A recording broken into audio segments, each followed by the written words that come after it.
Determinar a rapidez com que o universo está se expandindo é a chave para entender nosso destino cósmico, mas com dados mais precisos veio um enigma. Estimativas baseadas em medições dentro de nosso universo local não concordam com extrapolações da era logo após o Big Bang de 13,8 bilhões de anos atrás.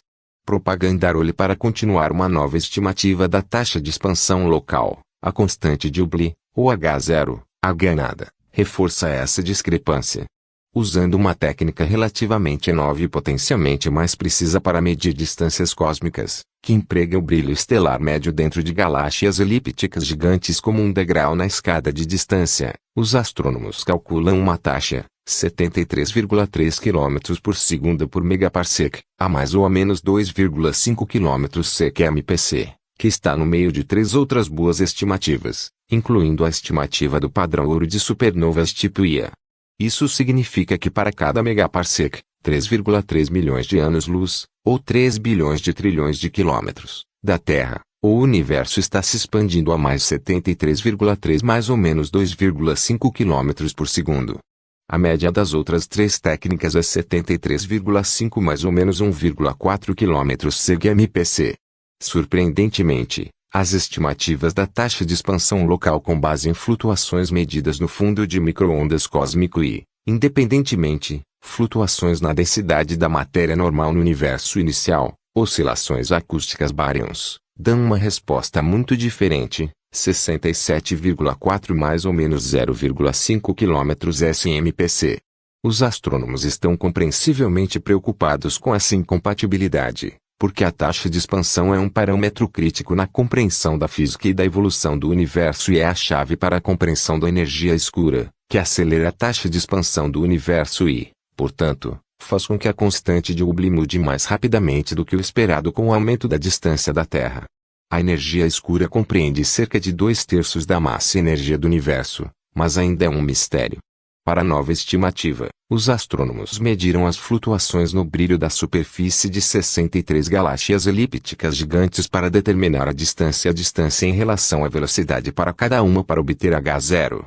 A técnica de flutuação de brilho de superfície, SBF, é independente de outras técnicas e tem o potencial de fornecer estimativas de distâncias mais precisas do que outros métodos em cerca de 100 mpc da Terra, ou 330 milhões de anos-luz. As 63 galáxias na amostra estão a distâncias variando de 15 a 99 mpc, olhando para trás no tempo, uma mera fração da idade do universo. Para medir distâncias a galáxias de até 100 megaparsecs, este é um método fantástico, disse o cosmologista Shun P. Ma, Judy Chandler Webb, professora de Ciências Físicas da Universidade da Califórnia, Berkeley, e professora de Astronomia e Física. Este é o primeiro artigo que reúne um grande e homogêneo conjunto de dados, em 63 galáxias, com o objetivo de estudar nada usando o método SBF. Ma lidera a pesquisa massiva de galáxias locais, que forneceu dados para 43 das galáxias, 2/3 das empregadas na nova análise. Os dados dessas 63 galáxias foram reunidos e analisados por John Blackesley, astrônomo do NOEE Lab da National Science Foundation. Ele é o primeiro autor de um artigo agora aceito para publicação no The Astrophysical Journal, que foi coautor com o colega Joseph Jensen, da Utah Valley University, em Oregon. Blackesley, que chefia a equipe científica que apoia os observatórios ópticos infravermelhos da NESF, é um pioneiro no uso do SBF para medir distâncias até galáxias, e Jensen foi um dos primeiros a aplicar o método em comprimentos de onda infravermelhos. Os dois trabalharam em estreita colaboração com a análise. Toda a história da astronomia é, em certo sentido, o esforço para compreender a escala absoluta do universo, que então nos fala sobre a física, disse Blackesley, relembrando a viagem de James Cook ao Tahiti em 1769 para medir um trânsito de Vênus para que os cientistas pudessem calcular o verdadeiro tamanho do sistema solar.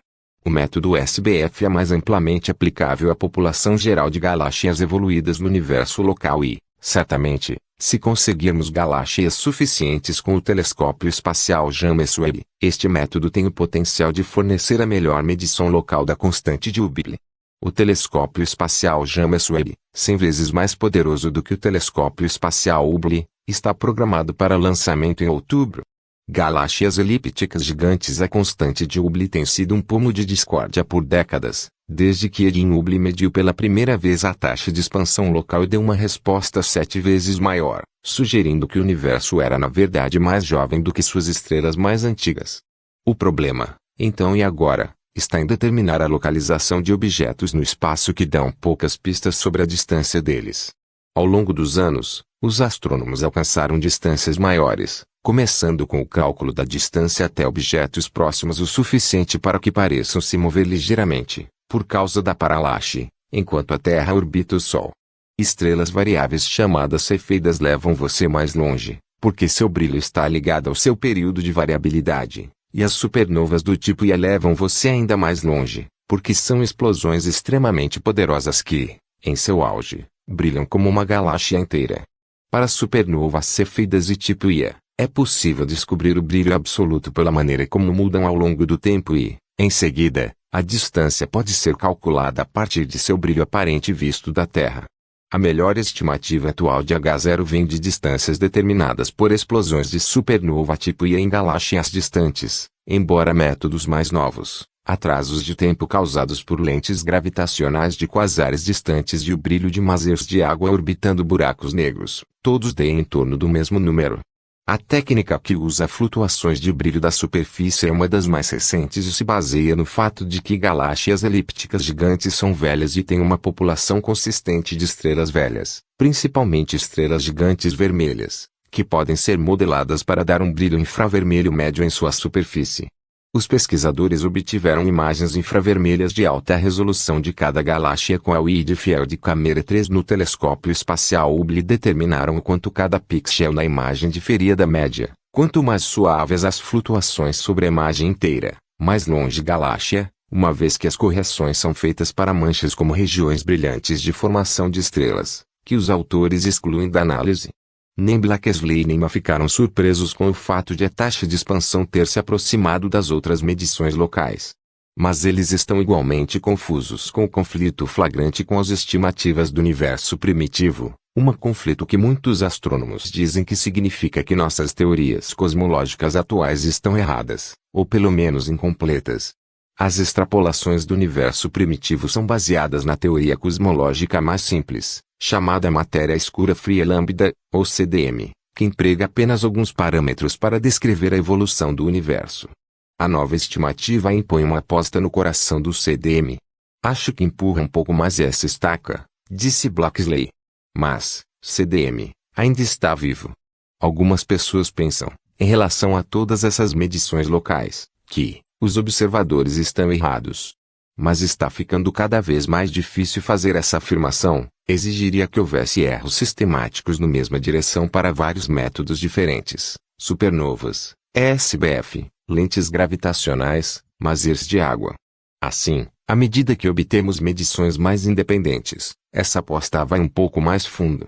Mas se pergunta se as incertezas que os astrônomos atribuem às suas medições, que refletem tanto erros sistemáticos quanto estatísticos, são muito otimistas e talvez as duas faixas de estimativas ainda possam ser reconciliadas. O júri está decidido, disse ela. Acho que realmente está nas barras de erro. Mas, supondo que as barras de erro de todos não sejam subestimadas, a tensão está ficando desconfortável. Na verdade, um dos gigantes do campo, astrônomo Andy Friedman, publicou recentemente um estudo fixando a constante de Hubble em 69,8 mais ou menos 1,9 km cg/mpc, agitando as águas ainda mais. O último resultado de Adam Riess, um astrônomo que compartilhou o Prêmio Nobel de Física de 2011 pela descoberta de energia escura, relata 73,2 mais ou menos 1,3 km s/mpc. Riess era um Miller postdoctoral fellow na UC Berkeley quando realizou esta pesquisa e dividiu o prêmio com a UC Berkeley e o físico do Berkeley Lab, Saul Perlmutter. Galáxias maciças. O novo valor de H0 é um subproduto de duas outras pesquisas de galáxias próximas, em particular, a pesquisa massiva de Ma, que usa telescópios espaciais e terrestres para estudar exaustivamente as 100 galáxias mais massivas em cerca de 100 mpc da Terra. Um dos principais objetivos é pesar os buracos negros supermassivos no centro de cada um. Para isso, são necessárias distâncias precisas e o método SBF é o melhor até hoje, disse ela. A equipe de pesquisa enorme usou este método no ano passado para determinar a distância até uma galáxia elíptica gigante, NGC 1453, na constelação do Céu ao sul de Eridanus. Combinando essa distância, 166 milhões de anos-luz, com extensos dados espectroscópicos dos telescópios Gemini e McDonald, o que permitiu aos alunos de pós-graduação de Martins Leopold e Matthew Kenneville medir as velocidades das estrelas perto do centro da galáxia, eles concluíram que a NGC 1453 tem um buraco negro central com uma massa quase 3 bilhões de vezes a do Sol. Para determinar H0, Blakeslee calculou distâncias SBF para 43 das galáxias na pesquisa massiva, com base em 45 a 90 minutos de tempo de observação do HST para cada galáxia. Os outros 20 vieram de outra pesquisa que empregou HST para imagens de grandes galáxias, especificamente aquelas nas quais supernovas tipo Ia foram detectadas. A maioria das 63 galáxias tem entre 8 e 12 bilhões de anos, o que significa que elas contêm uma grande população de velhas estrelas vermelhas, que são fundamentais para o método SBF e também podem ser usadas para melhorar a precisão dos cálculos de distância. No artigo, Blakeslee empregou estrelas variáveis Cefeidas e uma técnica que usa as estrelas gigantes vermelhas mais brilhantes de uma galáxia, conhecida como a ponta do ramo gigante vermelho, ou técnica TRGB, para subir até galáxias a grandes distâncias. Eles produziram resultados consistentes.